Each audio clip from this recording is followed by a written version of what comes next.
Good afternoon, everyone, and welcome to our Showcasing Careers in Agriculture and Environmental Forum. My name is Dr. Meg Edwards, and I'm a lecturer in wildlife science here at UniSQ, and also one of our outreach and engagement leads for the School of Agriculture and Environmental Science. And I'm hopefully honoured to be your Master of Ceremony at today's forum. I do have a lingering non-contagious cough that I have had for 3 weeks now. So if in the event that I cannot continue, I have my backup, Dr. Kirsty Owen here as well, who may have to talk on my behalf. But hopefully I can get through it. So firstly, the University of Southern Queensland would like to acknowledge the traditional custodians of the lands and waterways where the university is located. Further, we acknowledge the cultural diversity of Aboriginal and Torres Strait Islander peoples and pay respect to elders past and present. We celebrate the continuous living cultures of First Australians and acknowledge the important contributions that Australian, Aboriginal and Torres Strait Islander people have and continue to make in Australian society. Just before I begin, I'd like to make some housekeeping announcements. So toilets are located where the green exit sign is and over there if you need it. And in the unlikely event of an emergency, please follow the instructions of University of Southern Queensland staff. Welcome to all of you here in person with us at UniSQ Toowoomba and those of you who are online as well. And of course, a very special welcome to our special guests from industry who you will meet very soon. So this is a really amazing opportunity to hear from, talk to and network with some of the leaders of the agriculture and environment industries. And we're very lucky to have so many speakers from across so many organisations and aspects of the industries. I would like to say that we tried very hard to ensure the panel was a diverse one, both in industries represented but also in gender diversity, and I will acknowledge that the gender balance of the panel is not equal. It's just coincidental with the availabilities of those that were invited. But what I'm going to do is I'm going to today invite Dr. Malcolm Kennedy to start us off. And so Malcolm, can you please start with introducing yourself, your organisation, a little bit about your career path and opportunities within your discipline. Sure, and the microphone's working perfectly. How you going? Meg was right. My name is Dr. Malcolm Kennedy. I don't usually use the suffix. I usually just go by Malcolm. I am the Manager of Research and Monitoring for the Threatened Species Operations team within QPWS, which sounds like a great title. That's honestly the best title job I think I've ever had. I'm really happy with it. In practice, what it means is that I'm responsible for managing three research groups. One is a koala research group, and those guys effectively implement a monitoring strategy for the South East Queensland koala recovery strategy. That's the primary role of those guys. They do some nice research on top of that, but that's their job. I also have a terrestrial research group, and they do research on everything from Richmond birdwing butterflies through to northern hairy-nosed wombats. They've just participated in a translocation of northern hairy-nosed wombats from Epping Forest National Park to Power Runner just near St George in the last 6 weeks. And then I also have an aquatics team. I don't have an aquatics background at all. Boats make me feel a bit sick, but I have a group of people who work on marine turtles, dugongs, inshore dolphins, a whole range of threatened marine megafauna. The reason I'm specific about that is I always thought aquatic was also just freshwater. No, aquatic, salty and fresh apparently in this world. So that's my group. What I do in that role is effectively coordinate the functions of that group. I have a research background. I did a PhD at Gatton in fire ecology actually.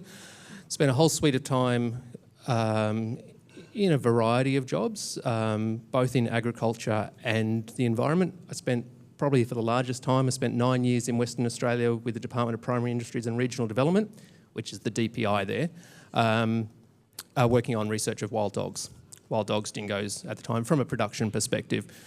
I've worked for the Australian Wildlife Conservancy in the Kimberley. I've worked for Parks Victoria in the Alps. I was just saying to Andy, after the 2009 Black Saturday fires, which was a reasonably challenging environment to be in as well. So that's my background, that's what I've done, that's what I currently do. In terms of the practicalities of what I currently do, it's a lot of people management, it's a lot of research management. I don't have any individual research projects myself, but I'm able to facilitate the work of 24 exceptional researchers, some of whom are global superstars in their field. If you're familiar with the marine turtle world, Cole Limpus is associated with my team. For mammals, Ian Ginther literally just edited the book on Australian mammals. So, some fantastic people that it's great to work with. In terms of opportunities, that's one of the great things about the team is in the marine turtle world, we have about 180 volunteer spaces every single year to work on marine turtles at Maunder Co and some of the islands off the coast. We also have opportunities within the koala research team to come and participate. It's actually how we recruit most of the technical officers in that team, is that they've come out a couple of times. We know they're decent people. We know they can stand up in the bush without falling over. And so that's how we continue to use them. Think, that person's been out before, they're good, we've got a vacancy. We'll put them in for a short term, and when the position comes available, they've already got those skills up their sleeve. So that's, I guess that's the opportunities in my part of the world, or in my broader team, and what I do. Meg's run away, so do you want me to introduce you, Andy? Yes. This is... Oh, no, she's returned.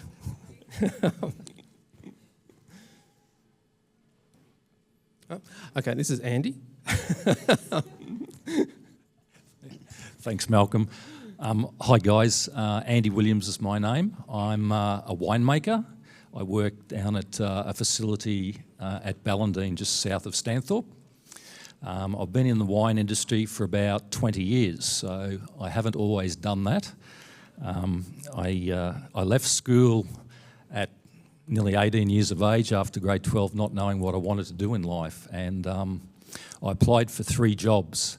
One was with what was used to be called Telecom, it's Telstra nowadays, so Telstra, Commonwealth Bank and the Queensland Police Service. And the first one to come back to me was the Queensland Police Service. So I've done 21 years in the Queensland Police, chasing heaps of crooks, and had my midlife crisis and decided there was better things to do in life. So I'm an ex-police officer of 21 years, worked mostly as a detective in plain clothes, worked throughout the length and breadth of Queensland and a little bit interstate doing law enforcement. So I guess alarm bells were going off in my head for a number of years, and I had to make a big decision about whether I wanted to have an income, guaranteed income for the rest of my life, or go and find what I wanted to do and what I was passionate about, and that was my love of wine. So I got into wine from reading books and going to wine tastings. I started to do some informal courses, and the more I learnt about wine, the more a sponge I became, and I just wanted to know more and more and more, which led me to, how do you make wine? I mean, we all enjoy wine with great food. We know a little bit about some varieties, but I just wanted to know more and more and more. So I went and signed up with Charles Sturt Uni in Waugh and did a wine science degree part-time from about 2004 to 2009. So I had to fly down through Sydney to Waugh twice a year, doing part-time and doing lab pracs and exams and whatnot. So that was a bit of a hard gig to get through, but formalised that now. From a winemaking perspective, after graduating from uni, I could have gone anywhere in Australia and made wine, and for that matter, maybe even New Zealand, but I'm a passionate Queenslander. I believe in the granite belt wine industry, and we've come a long way. I was saying to Malcolm, we've come a long way in the last 20 years. We're now recognised throughout the wine regions of Australia as the new kid on the block who's kicking goals. And just last night, the Royal Queensland Wine Awards were announced, and I was lucky enough to pick up a trophy there for one of my red wines. And one of my neighbours, thank you, one of my neighbours also picked up a trophy for Best Queensland Shiraz. Now, the Royal Queensland Wine Show is a capital city wine show where all the big players enter their wines. So it goes to show you that little tiny granite belt wine region can, be as good as those wine brands that you may know from other regions of Australia. So I think in the last 20 years, we've seen a lot of winemakers come into our industry on the granite belt who have formal qualifications, such as me. We've become more professional. I think if you look back beyond 20 years ago, there used to be mum and dad who'd built a bit of a hobby farm and were making their own wines, but nowadays it's a quality product, and we get lots of visitors every year, lots of tourism. Mostly coming to our cellar doors where we taste wines and sell them. Opportunity-wise, in the wine industry, it's a bit of a hard gig to get into. It takes many years to be committed and to get where I am nowadays. I make wine for half a dozen or so clients, so I guess I'm a contract winemaker as such. I don't have my own brand, so I don't have to market and sell my wines. I do the easy thing that I think is the easy thing, is making wines for other clients, and they've got the hard gig of selling and marketing. If anyone was interested in getting into the wine industry, your best opportunity would be harvest time or vintage time, when we have our intake of grapes. And that's a good opportunity to see the process from grape receival through to fermentation through to almost the end product. And that time of the year we do require extra staff, so I have a team of 3 or 4 extras that are casual workers that come and help me during the harvest time and grape intake, and that's generally January, February, March, April is the busy time of the year. Nowadays I'm finishing wines July, August, September, filtering, fining and getting them into bottle, and I have more time to do things like this. So it's a very seasonal occupation, but very rewarding, and I don't treat it as a job or work. It's just something that I enjoy doing and I get paid for it, so I'm pretty lucky. So thanks, guys.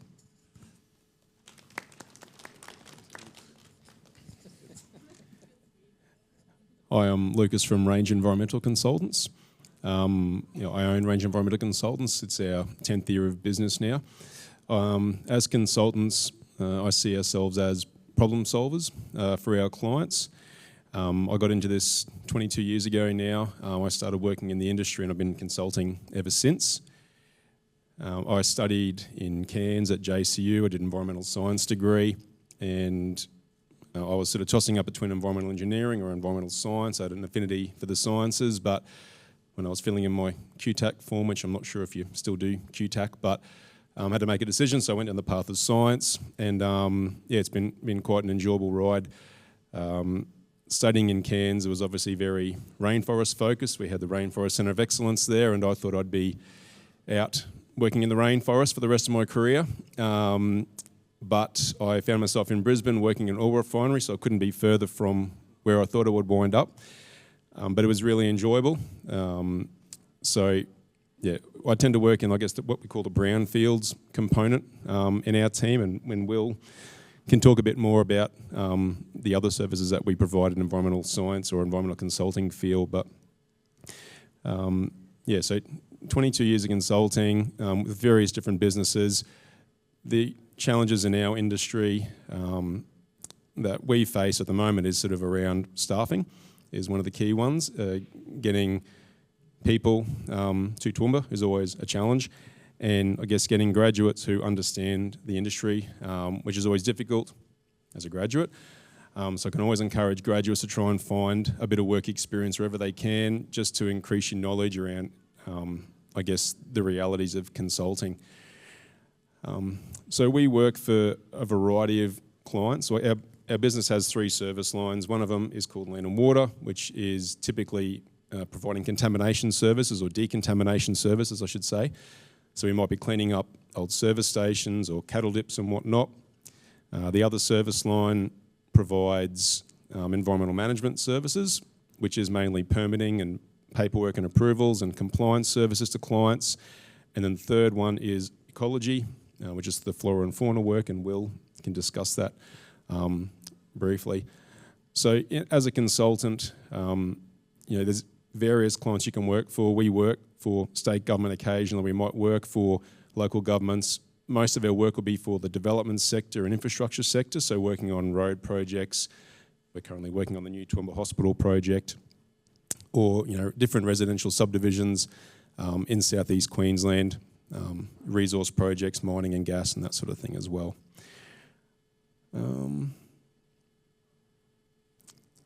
That's probably about all I can add at the moment. I'm happy to field any questions on it because I don't want to steal from Will's thunder, but I'll pass on to Jess. Thank you.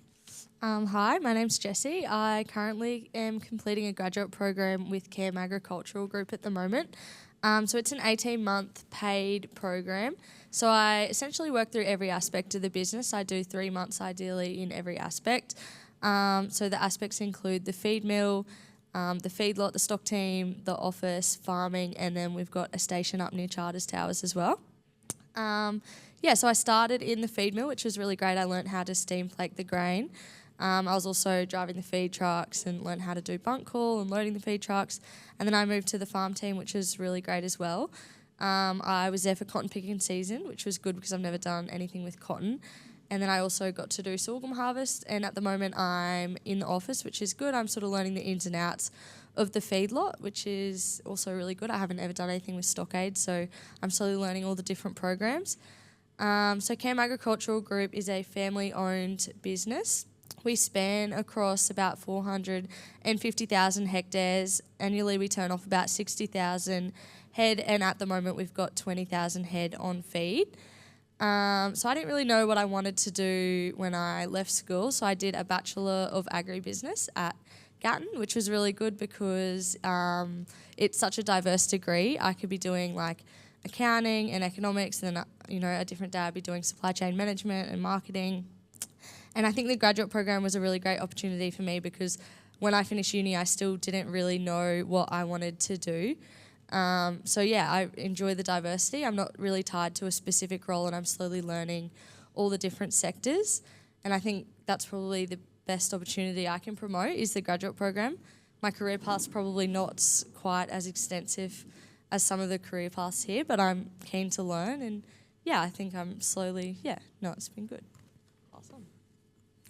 Thank you. As Lucas has already kind of introduced me, but my name is Will, and I lead a team of ecologists at Range Environmental, and there's 4 of us in Toowoomba at the moment, and we work with a range of others as required. We're around the scenes. Can I get a show of hands? How many people have seen a koala in the wild here? Pretty much everyone. That's good to see. That's good news for your monitoring team over there. Let's report that one in. I work as a consultant ecologist. I spend a bit more of my time in the office these days reviewing what others have done and getting reports together for government. But I started off my career starting in horticulture. So my first job was picking lettuce on a hydroponic farm. So I like to think that taught me what hard work was when you're picking that at 6 a.m. in the morning in winter. Thankfully, it wasn't in Toowoomba, but that was my kind of first introduction to the agriculture and environment sector. And as I went through university, I was fortunate enough to get picked up by Moreton Bay Regional Council on the north side of Brisbane in an undergraduate program. So I did a number of years at Moreton Bay Council in their environmental division, looking for koalas, managing flying fox roosts, speaking to members of the public about swooping birds who they were very upset about, kind of the whole works of local government environmental management, looking at projects, and that was a really good and enjoyable time. And I kind of look back, and every day I went home, I'd tell my parents and say, "Oh, this is the cool thing I did today. I saw this many koalas," and it was a really good introduction to the world, which many of us are in, and which many in front of us here today are looking to go into. So I certainly do recommend people to keep their eye on local government opportunities across all of Queensland. It's a kind of a great space to start out, and from my time in consulting, maybe a little bit less daunting than consulting to start off in as well, where people can kind of expect you to know everything straight off the bat. But from council, I did a short stint at CO2 Australia as well in a work experience capacity, and that really kind of opened my eyes up, I suppose, to the area of development impact assessment and environmental and biodiversity offsetting, which is now kind of a space I'm in a lot more, and that was a really good experience, and that was through a work experience placement when I was at the University of Queensland at St Lucia. So like many of those in front of us here who may have done work experience, it is a great opportunity to kind of learn what industry involves.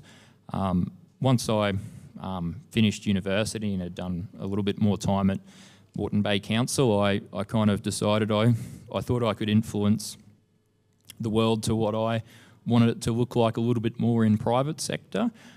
So I moved up to Toowoomba and joined Lucas at Range Environmental. And before I joined Range, we didn't really have a very substantial ecology arm. So I was our first ecologist at Range in a full-time employee capacity. I suppose since 2021, I've probably I don't know if this is it's probably not a badge of honour, but I've kind of had the role of assessing a lot of the urban developments around Toowoomba. So whether they be in remnant vegetation, mapped Southeast Queensland koala habitat.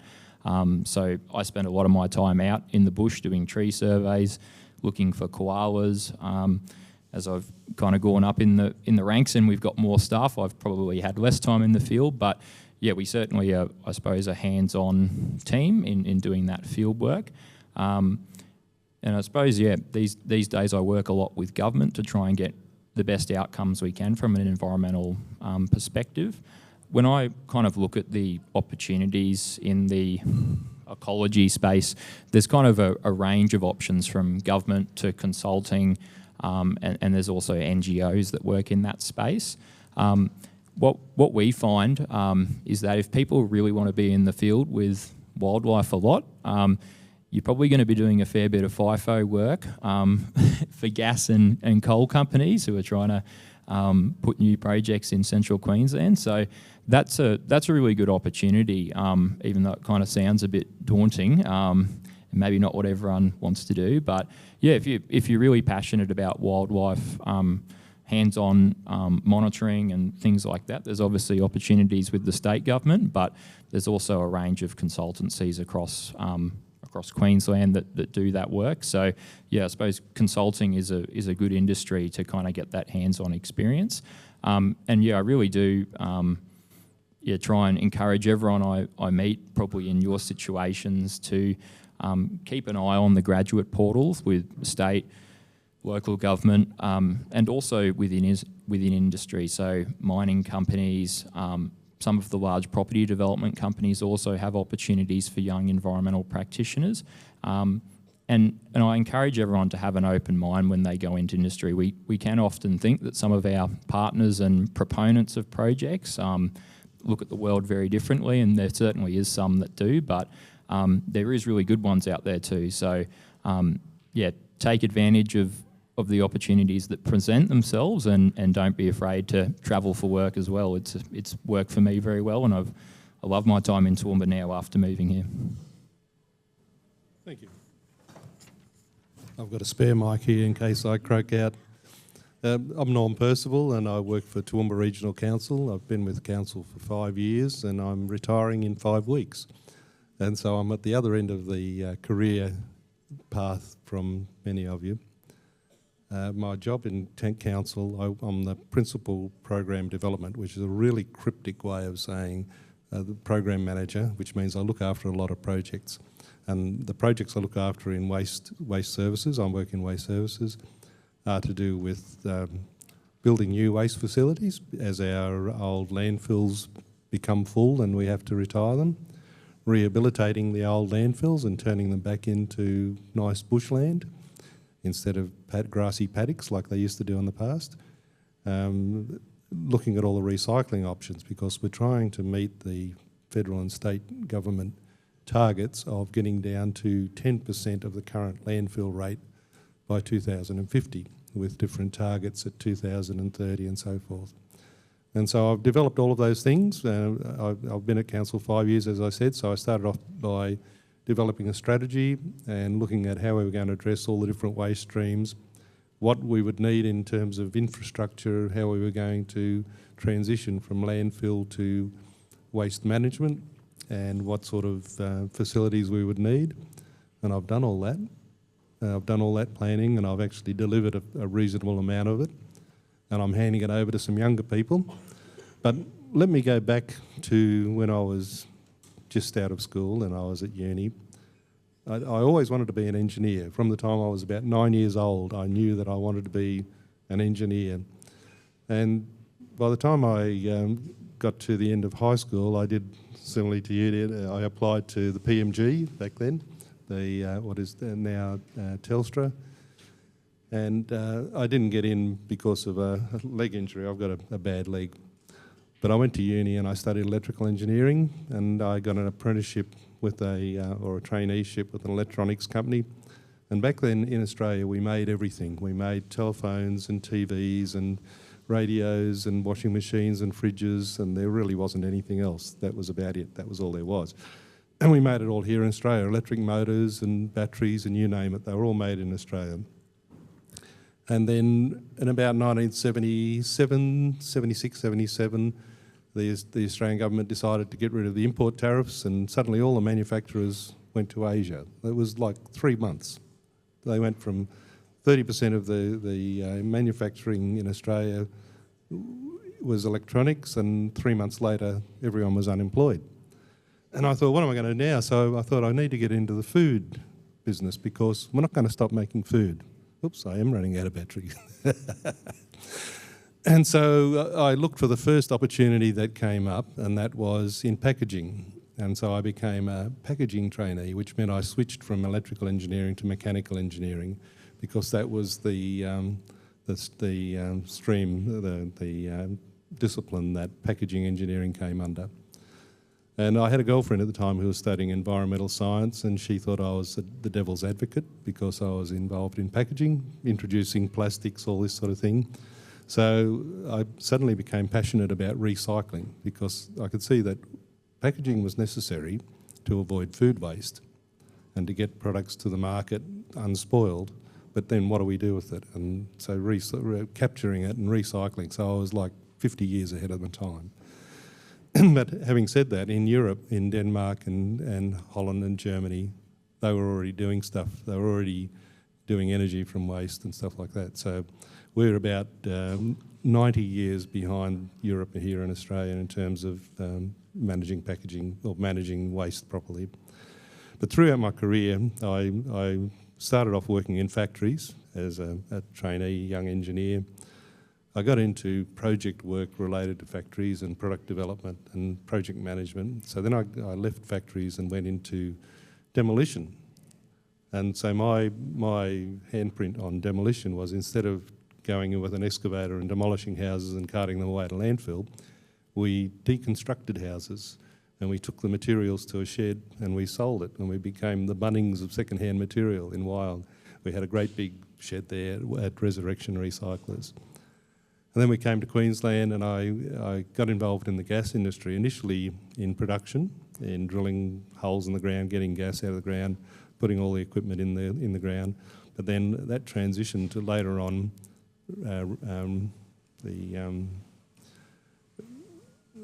this is what happens when you get old. You get little lapses of memory of what you're trying to say. The rehabilitation of old gas wells. So there's a whole bunch of old gas wells out there left behind by companies that have been and gone, and they need to be rehabilitated. So turning them back into pasture. And that's quite a complex procedure because you've dug a big hole, you put all the subsoil up on the top, you put all the soil that should be on the top on the bottom, so you've got to turn it over and you've got to repair it and you've got to turn it back into a pasture. So I did that for a while, rehabilitating old landfills, old gas wells. And then I got involved in things like cleaning up drilling mud, equipment for cleaning up drilling mud. And eventually I retired for the first time. And I was happy in retirement, but I was very active in Engineers Australia talking about waste management and rehabilitation and what could be done, etc., etc. And a position came up at council and they couldn't get anyone to apply for it. So I got tapped on the shoulder and said, would you like to apply for this job? I said, sure, it looks interesting, which is what I did 5 years ago. And just in terms of the context of this presentation is, it really doesn't matter where you start. What matters is what you're passionate about and the experience you gain and the different industries that you work in to get to a point where you actually are making a difference in that thing that you're passionate about. And I guess that's about all that I've got to say. So, all right. Thanks. Hello. My name's Elise. I have a Scottish accent, so I apologise now if you're like, what on earth are you saying? And I do get a bit passionate and I go, blah, blah, blah, blah. So apologies. I will just follow on from what you just said and say that it really does, and especially you, because I was working in social housing for 10 years. So I do understand after the police and everything, sometimes you're just ready for an absolute change. So yeah, I did 10 years in social housing back in Scotland and then over here as well, out at Roma and down on the Gold Coast and at Maryborough. And after 10 years in that, I was ready for a change, and I'm a bit of a dino nerd, so I've always been into dinosaurs. And I did the dino trail out to Winton the year before this position came up. So I'm the executive officer for the Riverslea World Heritage Area. So I also work for Department of Environment and Science and Innovation.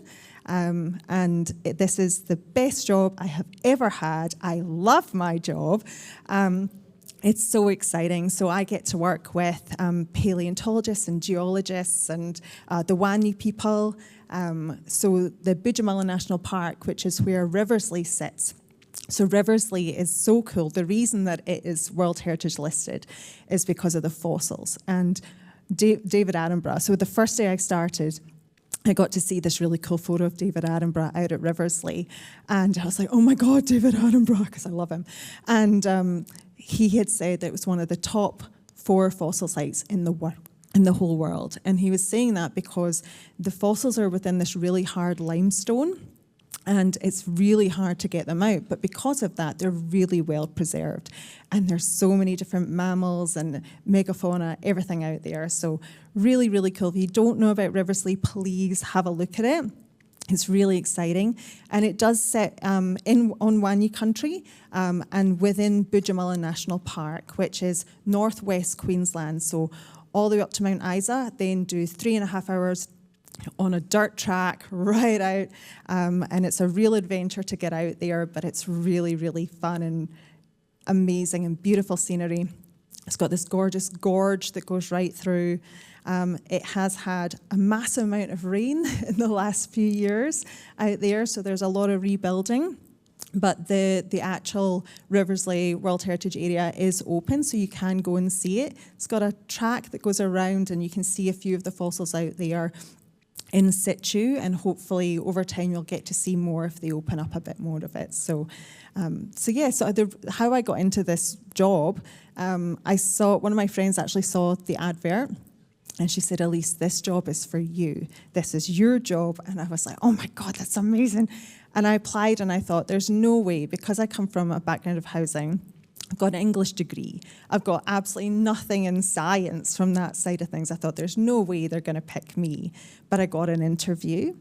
And the things that I was so passionate about with the fossils and with working with traditional owners, all of the experience that I'd previously had went in my favour, and I managed to get the job. But when I actually started, from the time that I started to the time that my initial contract was up, was 2 weeks.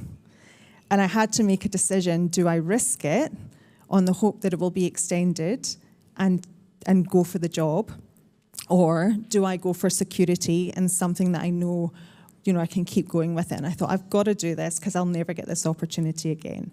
And I went for it, and now it's 2 years later, and I'm a permanent staff member. So it's totally worth it.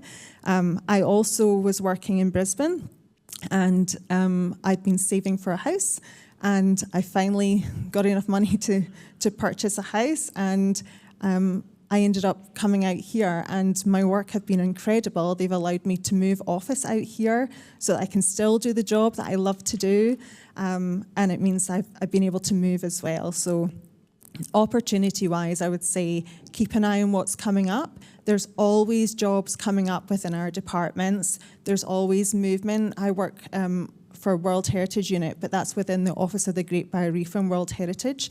And the Office of the Great Barrier Reef is massive. There's so many different jobs within that, and obviously along in DESI itself, there's so many jobs.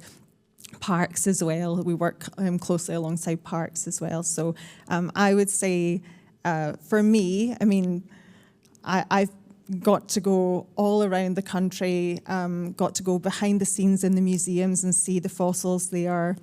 It really is a dream job for me. So I know I'm quite like, but honestly, it's fantastic. So yeah, if you're into that kind of stuff, I would say take a chance, have a look, and even if you think you might not have the background you would think you would need to have, just go for it, because if you've got any transferable skills and you're passionate about it, that's what they're looking for.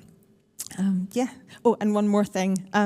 The advisory committee that I work with, so the Riverslea World Heritage Advisory Committee, they report directly to the Minister. So that's really exciting too, because you get to see the forefront of people actually providing that advice to the Minister about the World Heritage area, and you learn so much through that. Thanks. Thanks. Thank you, Elise.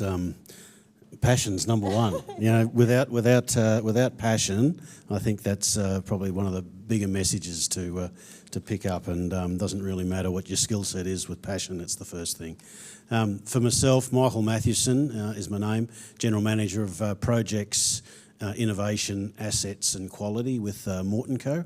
Been with Mort for 3 years, and probably the first thing is I'm a proud UniSQ agricultural engineer graduate, graduating in a million years ago, back in '92. But secondly, I'm also a very proud Blues supporter, so a great result yesterday, last night. So, as an agricultural engineer, one of the absolutely one of the disciplines that sets you up for anything that you want to do. It is such a multi-disciplinary type degree, and I've been involved in everything from soils through to environment, through to mechanical, to electrical, to all different types of engineering initiatives.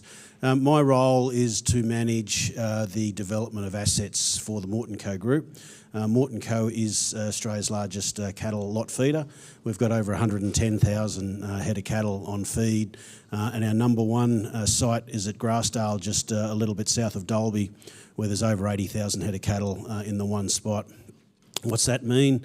Well, it means about 1,000 tonne of feed per day, which we need to bring in, process, mill and feed out to our cattle, around about 100 tonne an hour. That's quite a logistical exercise, but we've got a number of sites as well. In Millmerran, we've got what we call Yarranbrook, and at Inglewood, we've got Pine Grove. And have just recently had the opportunity to, and had approved a new greenfield site up in Rockhampton, which will be another 40,000 head of cattle. That'll certainly put us the largest in Australia and one of the largest in the world. But a business like that can't sit still just being its core business. We've got a whole lot of inputs, an enormous number of inputs, and an enormous amount of outputs. That's 100,000, just at the Grassdale site is 100,000 tonne of manure per year that we actually have to manage, which to the environmentalists and so forth think, how the hell? Circular economy is the big word for us, and what we're working very much on is how we start to bring those wastes as a resource. The 100,000 tonne of manure is now being processed in a world first organic granule fertiliser manufacturing facility, where we're turning that granule into a product that is potentially, we hope in fact next month, to be exported to other countries, particularly in the first instance to Vietnam. So what's that all about is it's about innovation, it's about not sitting still, it's about looking at what's coming out of your facility and out of your operation, and how do we can pick up on opportunity to turn it around. But right back from the beginning, my career is particularly in food manufacturing, particularly red meat processing. There's not too many of the large abattoirs processors in the country that I haven't delivered and been part of significant projects and so on. Started off in operations and working with large maintenance teams to maintain the facility, and then on to managing operations, managing environmental compliance, quality, those sorts of things. And I had about 15 years in that, and then got out of that and moved into design and construction, and moved in and started to get involved, particularly in the food industry, with a design and construction company that travelled most of Australia and Southeast Queensland, Southeast Asia, delivering food factories. And people would say, well, what type of, what sort of products, what sort of food? And the answer, or the elevator pitch, is typically, if you can put it in your mouth and it's legal, we generally would develop the processes that could do that. So anything from dairy to snack foods, through to juices, through to meat, obviously, through to ready-made meals. But having that sort of background has certainly, if you like, has brought an emphasis from me from the paddock through to the plate. But really, when you break that down, what that really means is it's delivering ideas, and implementing ideas. So instead of paddock to plate, for me, it's very much from idea to implementation has been my focus.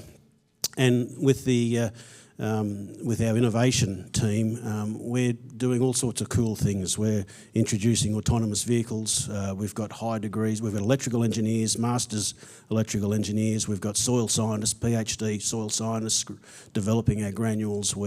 We've just commissioned a world first cottonseed oil manufacturing facility, where we're actually taking the waste of one industry, which is obviously the cotton industry and the cotton seed, and we are then turning that into an edible oil. It's not an uncommon process in a lot of ways, but we've got some specifics with what we're doing, which is a world first, and particularly in our region, being a large cotton growing area, it's taking a waste and turning it into a resource for what we do. But you look across all the works that we do, and I've been involved with, and what we do at Mort Co, there are just so many opportunities. We have quality assurance people. We have science. We have PhD scientists. We've got PhD soil scientists. I've got there's about five engineers that we've got working in our business. We've got agribusiness people. We've got 3 graduates of ourselves that are just like Jess, working through our business. And we're continually looking for new people to bring in, whether they have an animal nutrition bent, or whether they've got an animal health, whether they've got an engineering, whether they've got a business and accounting. We've got it all. And so a business like ours, located here in Toowoomba, over 300 people involved, I think it's a great opportunity for the young people, and there's just so many opportunities. Thanks. Okay, so it's now our audience's chance to ask your own questions. We have a microphone with our student ambassador, Abby, that we will take around, and we are recording this session, so we do ask that you wait to speak into the microphone, just so that we make sure that those online people can hear. So do we have anyone in the audience with an opening question? Yes, we do. Perfect. You just got to talk into it. Okay, thanks for those wonderful presentations. A really simplistic question is, how can recent graduates find these job opportunities? Do they go through SEEK? What's the common way they can see the jobs that are available? Yep.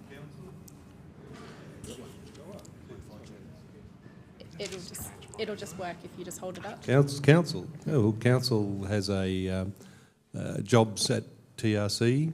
In fact, most councils will have a jobs at whichever council you're at, and then there are a few jobs shown.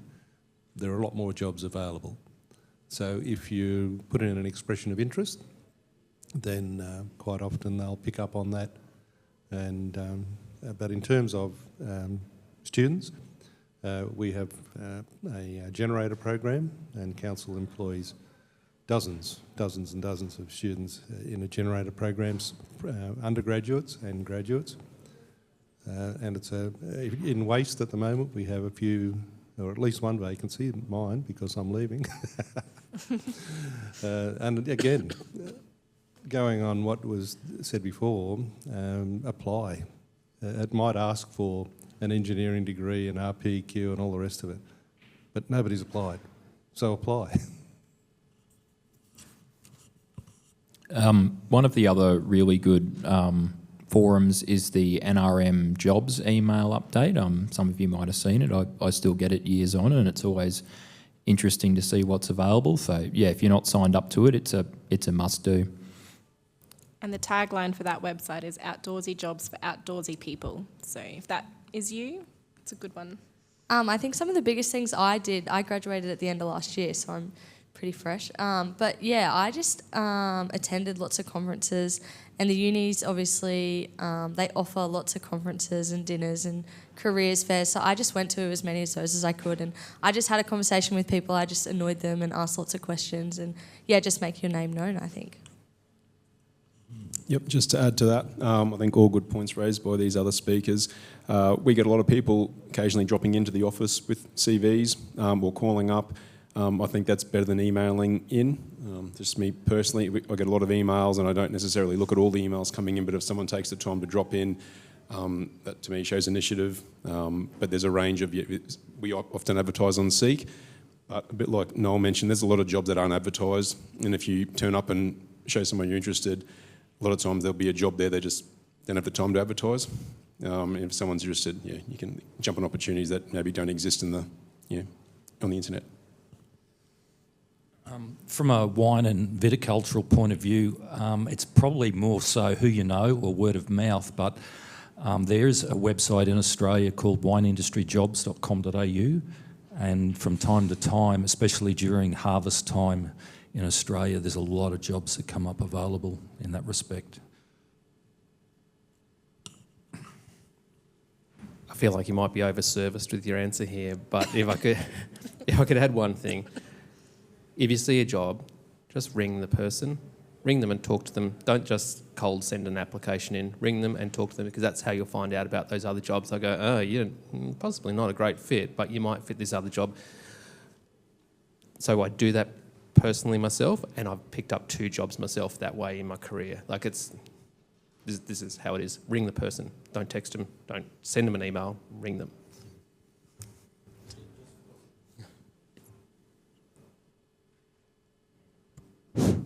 Just from our point of view, sorry, we do have on our website, and particularly for our graduates, it's open all year round, our graduate positions. So if anybody wanted to apply, they've just got to make an approach there. But yeah, I can remember even when I first started out, same as what Jess did, I actually went wherever the industry was and went and introduced myself and walked up to them and said, hey, I'd really like to talk to you about what you're doing. And making it personal, I think, in this day and age, is probably one of the key things. It's not, I'll get an application, or we'll have an application or a position that's open, and you'll get 50 applications. You've got to stand out.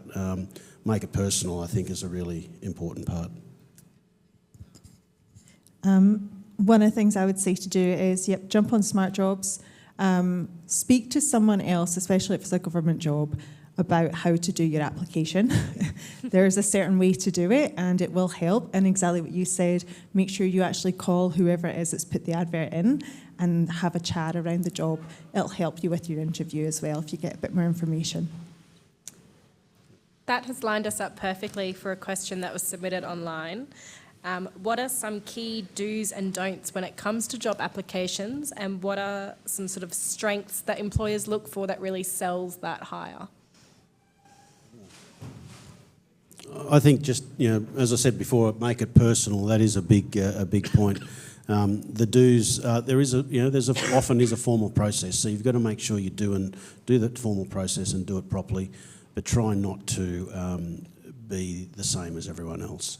I think that is the key thing. And then when you do get the opportunity to talk to people, is don't pretend that you know it all or you have a position of knowledge. In a lot of cases, you'll know nothing. And that's just as valuable because you've got an open mind. Having an open mind and a passion about what you're doing and an interest in getting involved and being able to show that, I think is the number one thing to do. Look at the STAR process for when you're applying. Make sure that you answer everything in order of STAR. Just look it up, it'll explain it how to do it. But yeah, that kind of guides you through that process as well of making sure that you answer everything correctly. So, yeah. Yeah, just to elaborate on what Elise just said, with council there's a document attached to the position description and there'll be key attributes for success. Answer every single key attribute for success. If it says, do you have a degree in mechanical engineering, say no, but I'm really interested in mechanical engineering stuff. If it says, are you RPEQ, say no, but I would like to progress to that in time. Answer each question because the person who's assessing your CV initially or your application initially probably isn't the person who's the subject matter expert who you end up working for. It's probably somebody screening 20 or 30 CVs and then they'll put forward 5 or 6 that have answered the questions because so many people just submit their standard resume that they built using a resume builder and they'll get rejected straight away. They go straight in the bin. So if you want to apply for the job, look at the job description, look at the key attributes for success and write a custom-made CV and application that addresses those things, and that'll at least get you closer to having an interview. If you don't get the interview, you've got no chance. Sorry. So I agree with making it really personal. If I submitted a resume somewhere, I made sure I had a chat with them, whether like going to the business or ringing them as well. And then something I did on my resume is if I was saying I could do a task, I was just putting 1 or 2 sentences explaining what I did or how I did that task. So yeah, that's just something I would recommend. Yep, that's a good point. Just to give some context around if you're a graduate applying for jobs, if we advertise a graduate role, which we've done several times the last few years, in our Brisbane office, we might get 200 or 300 applicants. So you're trying to get to the top of a pile. We only want to interview 3 or 4 people at the most. And like all the speakers have said, you really need to stand out. And for most graduates, it's very difficult to stand out. Most graduates on paper all look the same. So yeah, follow the instructions. Like we'll put strict instructions like 1-page cover letter, 3-page CV. And because we get so many, we'll often go through and just have to cull those who just can't even meet the first basic instructions. So it might sound a bit harsh, but when there's 300 CVs to go through and you're short on time, if you can't follow the first instruction, it's not looking good for you. But yeah, follow the instructions and you've got to find a way to stand out. Just quickly, if you're lucky enough to get a job interview, don't try and be someone that you're not. Just be honest and authentic, because that's what. At the end of the day, that's you. You know, that's what you're being interviewed for. Be authentic, and yeah, that's it. I don't know if I mentioned in the last one that you should ring the person. I've got 4 ads out at the moment within 3 ads within my team at the moment. 2 of them I'm the key contact. There's about 50 applicants. I've probably had about 15 calls. So in those ads, there's 4 sets of dot points. What we're looking for, this is the kind of thing we want, and there's 1 set of dot points is literally the title is what we're looking for. That is actually what we're going to assess on. It's not my fault. I didn't write the pro forma. I have to use the pro forma though. So it's really unclear if you don't know how to fill in a government job one, how to fill it in, because you might be addressing perfectly the first set of 5 dot points. We're assessing on the 3rd. Ring the person and find out what they're assessing on, please. Oh, and relationships, yeah. If you've got first-hand experience with the job, if you've volunteered in that job, like you're going to stand out. Do we have any further questions from the audience? We've got one here and then up the back. This one's probably more for Michael, is it? From Maunder Co. You touched on you sending waste to Vietnam. How does that process work? I'm just curious on, like, did you sell it or did they buy it? Like, how does that work? Yeah, it's a commercial product, which we've had to go through and get the appropriate export licences and so forth in place. And it's a long process. It's part of the sales process of getting your product, to the world. Having that product, having samples, getting approvals to take samples to Vietnam to work through with them, doing trials, doing the whole science and work that we do to actually, in this case with this granule, to be able to say it can do these things, we've got to be able to substantiate that. So the science and the research that we've done, trials and so on, so that all this evidence that we then take with us as well. So then when we say, hey, this is what we can do, and they say, hey, that's pretty cool, well, once they're interested in the product, then we've actually got to get it to them. In the end of the day, it's, you're filling up 25 kilo bags and putting them into a pallet and putting them into a container and shipping it off, and eventually we actually hope to be filling hulls of ships and sending it off as well. But they've got a need over there. The world has a need. Organic products that are highly repeatable and controllable, and like everything, every good product is successful when it fills someone else's need. We had Katie up the back. Some of you have already alluded to it, but if you were to pick, say, your top 2 skills that are non-qualified based, what would they be? So like teamwork, project management, other things that are, I guess, important in addition to that piece of paper that the students are all getting from uni. What would they be? I work for the government, so I'm not allowed to swear in public. But that you're not a terrible person. Substitute terrible person for whatever awful invective you'd like. That you're not a terrible person, that you're a good person that can get along with other people. That makes a difference. We all work in teams. We're all reliant on one another. If you are going to be a problem, I'm going to find a way to move you on.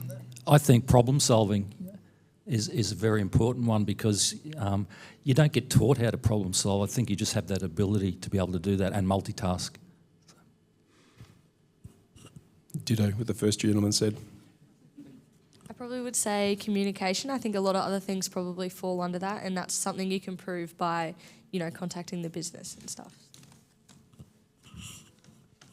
A sense of humour goes the long way in every day, so try not to take yourself too seriously because otherwise by 24 some of you blokes will look like me. So just try and enjoy life. And the other thing that someone said to me probably about 5 years ago when I was going for a job, which I didn't get, was it is good to have a life outside of work too. So, you'll have your passions outside of work and make sure you enjoy them too. So you don't necessarily want work to be 100% of your personality. So nothing wrong with it being a massive part of your life, but try and enjoy it as well. I'm going to give you a deep and meaningful answer. And I'll go back about 50 years to when I was a young engineer working in a supervisory position, and I did a personality test and I was a triple D. I was demanding, dictatorial and, driven. Yeah, exactly. And at the time, back in the 70s, that's what companies wanted. They wanted someone who could get things done. But 50 years of experience has brought me to a whole different perspective, and my perspective now is there are 2 key things. One is kindness, so working with other people, understanding that everybody's here to do a job. Not all of us are brilliant, even though I may have been once, before all that alcohol. And that's probably why I was a triple D. The alcohol, that is. And the other one, so there's kindness, and the other one is integrity. And integrity is a thing that's very much lacking in management of businesses these days, but it is actually the key to building good teams and being part of a team when you use your own integrity in everything that you do. That's my advice. Mine would be flexibility, being flexible. Things are always changing. You might spend hours and hours and weeks and months doing a project. Something happens and it can't go forward, and you have to just suck it up and keep going. I think the other one is humility. People are going to know more than you. People are going to know different things to you. You might go in feeling really assured and then come out and go, do you know what? That was a great learning experience. It didn't go how I planned, but it was a really good learning experience. And then the last one probably is boundary setting. So that might sound like a bad thing. It's not. As long as you're willing to work with people, but sometimes you've also, similar to what you were saying, you know, you've got life as well. It's really easy to get sucked up into things, and especially when you're passionate about things. But I think having healthy boundaries, knowing your worth, but also, you know, just what you can do and what you can. And sometimes you can't do everything, and that's okay. There's, you know, that's when you create great relationships with other people and everyone works together. So.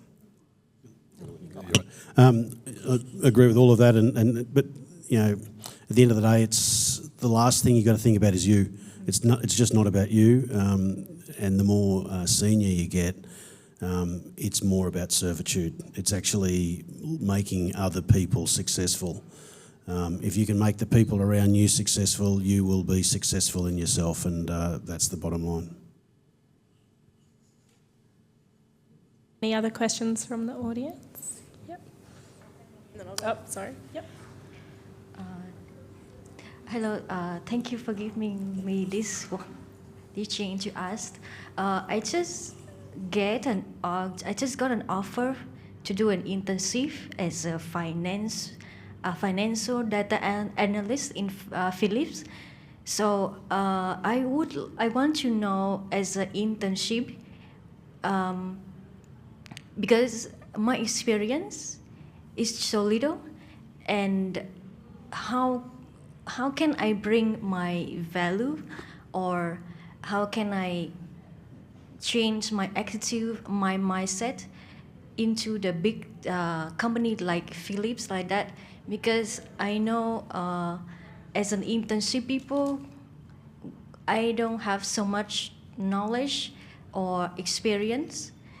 So I think the attitude or behavior during working is so important. So what should I change my mind or the attitude for the company? I can start from this end if you like, but having that attitude is the right attitude in the first place. It's how can I learn? How can I get better? How can I position myself in asking those questions? They're the sort of questions you go and ask those sorts of businesses that you're applying to, and saying, hey, I don't necessarily have all the answers, and I'm really, starting out in my career. But showing that keenness and showing the want to learn and being able to do it in a, if you get an opportunity in a personal situation, is the first step. So I think you're already taking those steps. Starting a new job or changing careers is terrifying. You walk in there and there's so much information and you think, how am I possibly going to learn all of this? And you fast forward to a year's time and you've picked it all up and you have more capacity to learn more, and you will be fine. Your attitude is obviously fantastic. So I think that in and of itself, like you say, is great. And you've been offered the job, so the person who interviewed you obviously thinks that you've got what's required. There won't be a huge expectation when you first get there. The only expectation is that you learn the job that's required and get along with the people around you. I think it's important just to understand when we get graduates or new starters that we have no expectation that you know anything. So what everyone's mentioned is spot on. they'll have low expectation that you don't have to know anything. You're coming with the right attitude, you want to learn and you want to understand the systems and how you fit in. It's the same as anyone with more experience going into a new workplace, particularly a big place like Phillips. It's a completely different language on technical terms and the way they do things. It's a steep learning curve for anyone, steeper for graduates. But yeah, I think you sound like you're in the right position. Just take one day at a time. Don't try and take it all in and stress yourself. Just take one day at a time, be genuine, and you'll be fine. You've got a great attitude and be passionate. And you'll make mistakes, and that's how you learn, and that's all right.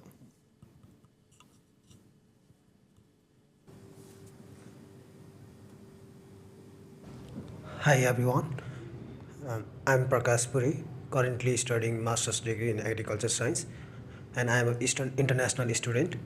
So I tried for a job and I cannot complete my job applications due to my visa conditions.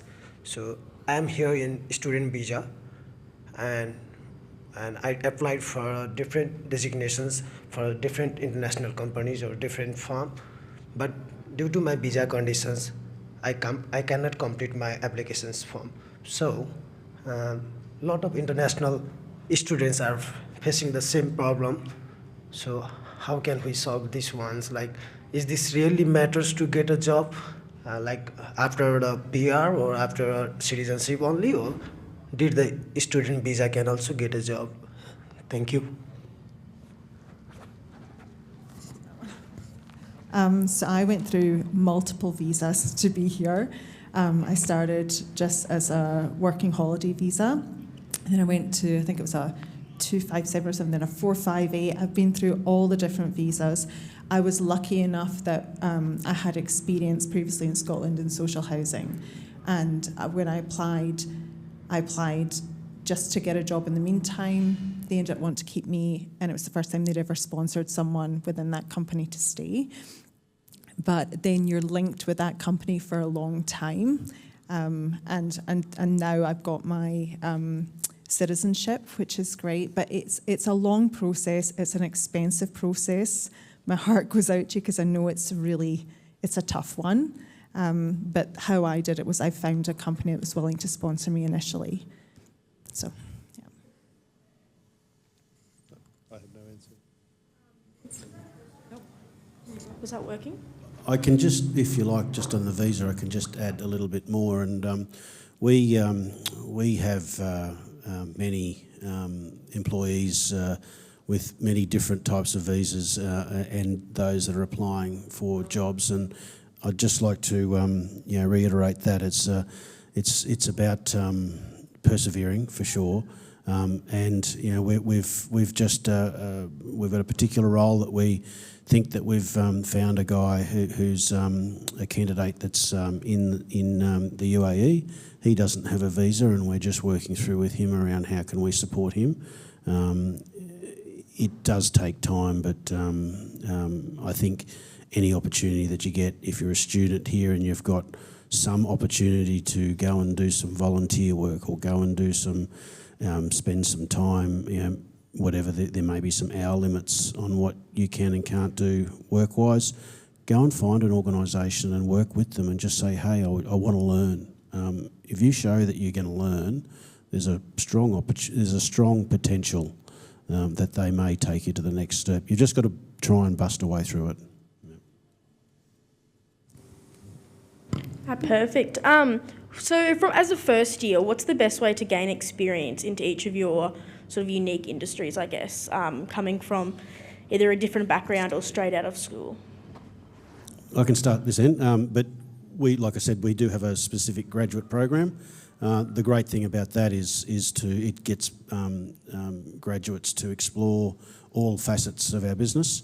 So looking at those sorts of opportunities, but even still, you might have graduated with a degree in engineering, but if you really want to do it, go and apply for a job as a labourer in the maintenance team.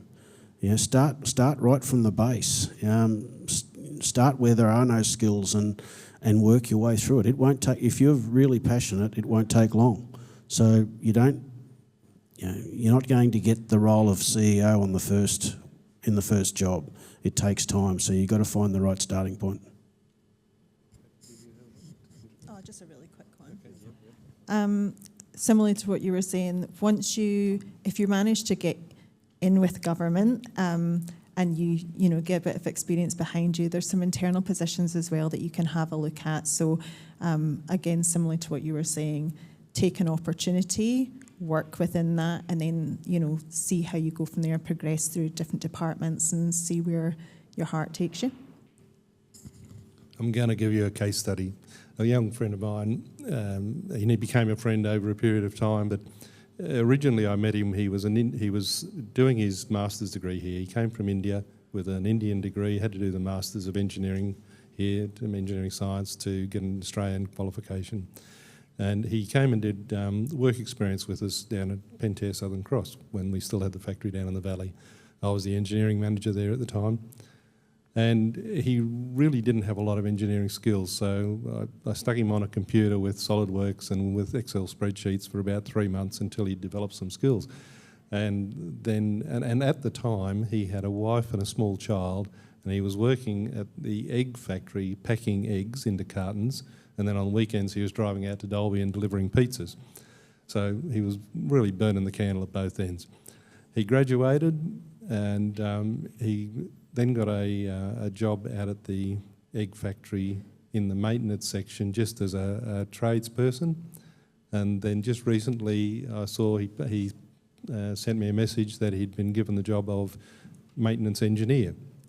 He'd been in the egg factory for literally 5 or 6 years as he was studying, but his first job there was packing eggs in cartons. And he had a degree in engineering from India already at that stage.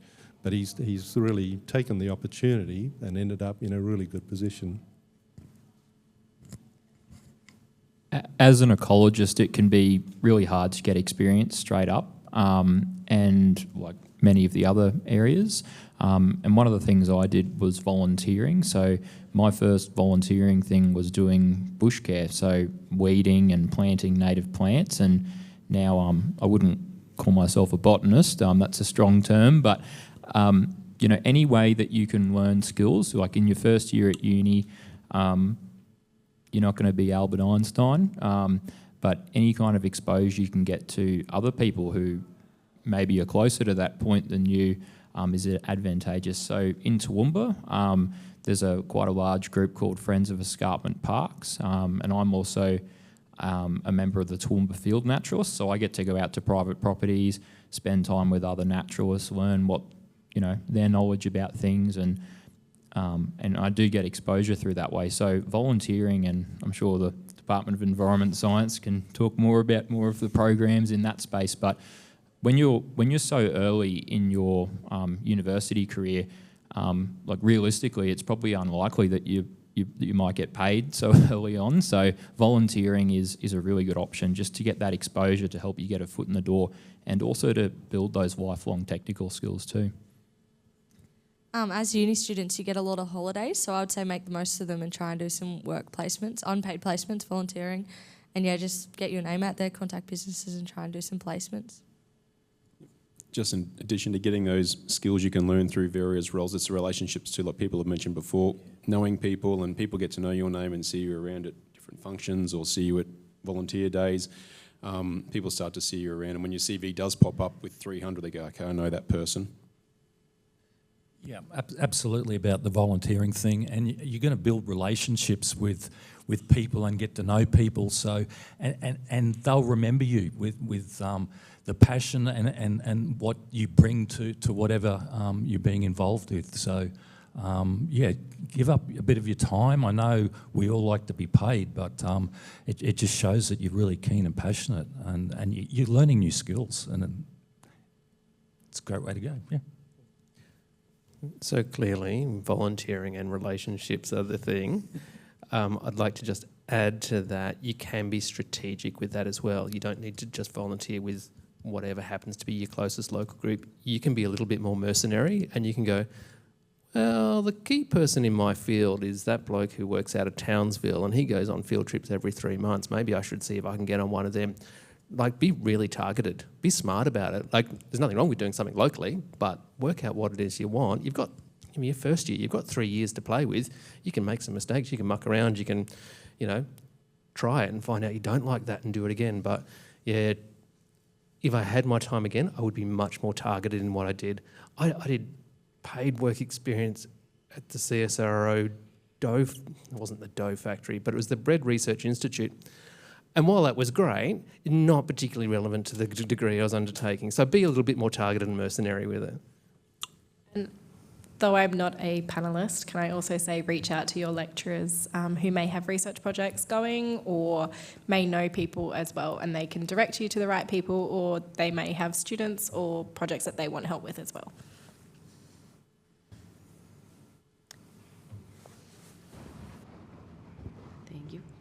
Hi, I'm an international student, and when I'm applying to a job or, like in the future, I'm not sure if your organizations are open to sponsor people, like international people. Is that something common or that you're open to do for future? I can probably answer for both the government and probably the region. Generally not, but I think private industry is more likely to go down that route. So. I'm a sole business operator, so probably not for me. I can't assist you. I think bigger organisations might be able to assist you, so I'll just pass this. Similar to Andy's comment, we're a smaller business, only 13 people, so it's a bit more work for us to consider that. But one thing, we do have one person who has come from South Africa. I guess from our perspective is make it easy for us. I'm not a visa expert and I don't understand that side of the business or that side of workplace relations. So I would need it spelled out to me, how could we employ you? So maybe do the research and find out what it would take for us to be able to employ you. Because like I said, if we have 300 applications there, I'm not going to probably spend a lot of time trying to understand how I might be able to employ someone with an international visa. So I think you need to make it as easy as possible for the person on the receiving end so they can see what do they need to do to be able to give that opportunity.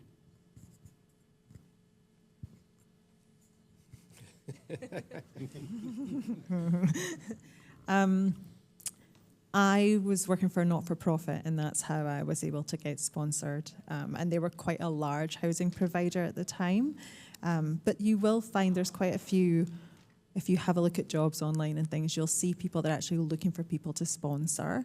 It is quite a difficult process. I'd have a look to see what's on the list in terms of jobs. Every year it changes as to what's available to get sponsorship. So even in the time that I was working, a lot of things had changed, and even the rules to sponsorship change quite regularly. So yeah, keep an eye on that list and then see, and you might have to go in to another career path that's willing to sponsor. Do that for a few years until you get residency or whatever, and then you can choose. I mean, I've changed my career multiple times, so you can do that. Yes, we do. But look, it's like everything. We do sponsor people, and I reckon at the moment in skilled trades is one area that, as an example, we've got in my team. There's people from the Philippines, Indonesia, Africa, South Africa. At least, and then in other parts of our business, we've got people from India and so on. So if we've got a position that we can fill, and if the right candidate is someone that may require us to sponsor them, we're certainly open to that. It's a real commitment from both sides, and so it's not something we do lightly. But for the right people and the right opportunity. And for those that are keen and willing to really put themselves out there and give to us, we'll give to them as well. Yeah. Perfect. We have time for one more question, if there is any.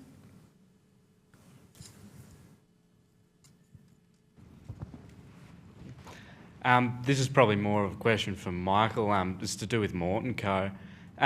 You said you're mainly feedlot industry there, but do you have like farming operations? I know you've got manufacturing operations with your granular fertiliser, but will you, and also another one, will your granular fertiliser go to many Australian farms, and will it be sort of an Australian thing, or are you just trying to get it out to the world as quick as possible? You've got to have a number of different channels, if you like, with your sales. But certainly, it's as much. I only use the example of the export as one opportunity, but the real focus is certainly it's broadacre. It's a product that can be put in with an air seeder. We've done a lot of work around specific gravity and so on to make sure it works the same as a granular fertiliser in terms of its air performance through the seeder. I won't get into the technical sides.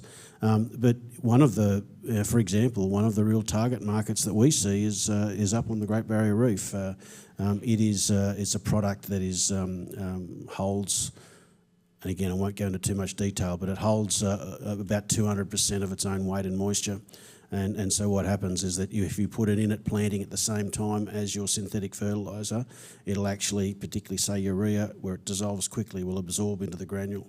So it becomes something that is what can be a quick release becomes a slow release.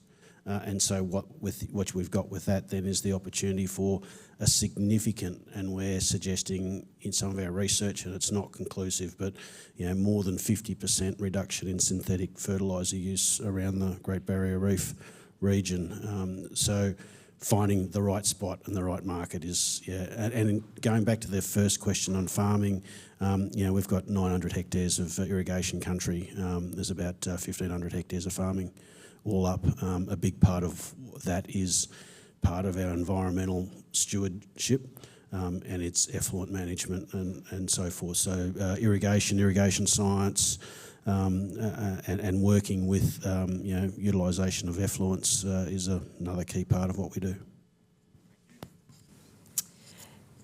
So there was a lot of valuable information in that session today, so a really, really big thank you to all of our speakers for coming.